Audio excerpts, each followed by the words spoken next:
اس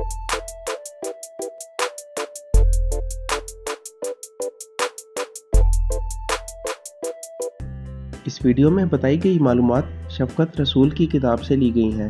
آگے بڑھنے سے پہلے آپ سے گزارش ہے کہ ہمارے چینل کو سبسکرائب کر کے بیل کے آئیکن کو ضرور کلک کر لیں تاکہ آگے آنے والی ویڈیوز آپ تک پہنچ پائیں۔ شکریہ۔ مسلم لیگ کے سینئر نائب صدر اعجاز الحق کے بارے میں انکشاف ہوا ہے کہ ان کے اداکارہ ارم حسن سے تعلقات رہے ہیں، جسے اعجاز الحق کو ایک معروف اخبار نویس نے تحفے میں پیش کیا تھا۔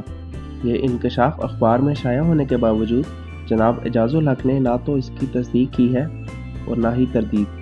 یہ امر قابل ذکر ہے کہ ان کے والد کے قریبی شخص نے بتایا کہ جنرل ضیاء الحق نے ملک بھر میں فحش فلموں کے خلاف انتظامیہ کو خصوصی مہم چلانے کا حکم دیا تھا اور بعض اوقات موصوف مذکورہ پکڑی جانے والی فلمیں منگوا کر انہیں دیکھتے اور اس پر اپنی مادری زبان میں تبصرے بھی کرتے۔ نواز شریف کی آٹو بائیوگرافی ماڈل ٹاؤن کا بیٹا میں نواز شریف لکھتے ہیں کہ ضیاء الحق کبھی کبھی ایوان صدر سے پراسرار طور پر غائب ہو جاتے۔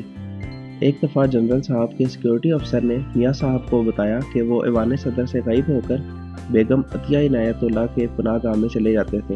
یہ امر قابل ذکر ہے کہ اسلام کے نام پر پاکستان پر 11 برس تک حکمرانی کرنے والے موصوف کے دور حکومت میں پہلی مرتبہ پاکستانی اداکارہ انتہا ایوب نے عالمی مقابلہ حسن میں شرکت کی اور کراچی کے ایک ہوٹل میں فیشن شو کے نام سے مقابلہ حسن منعقد کیا گیا اور پاپ میوزک کو بھی انہی کے دور میں فروغ حاصل ہوا۔ یہاں تک کہ پاکستانی ٹیلی ویژن پر لڑکے اور لڑکیوں کو مشترکہ ڈانس کرتے دکھائے جانے لگا۔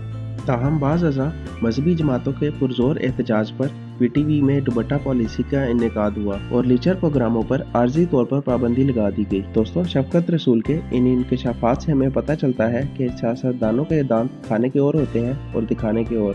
ہم آنے والے دنوں میں اور بھی سیاستدانوں کے قصے آپ کو بتائیں گے۔ اگر آپ کو یہ ویڈیو اچھی لگی تو کائنڈلی اس کو لائک اور شیئر کریں اور ہمارے چینل کو سبسکرائب کر کے بیل کے آئیکن کو ضرور کلک کر لیں تاکہ آگے آنے والی ویڈیوز آپ تک پہنچ پائے۔ شکریہ۔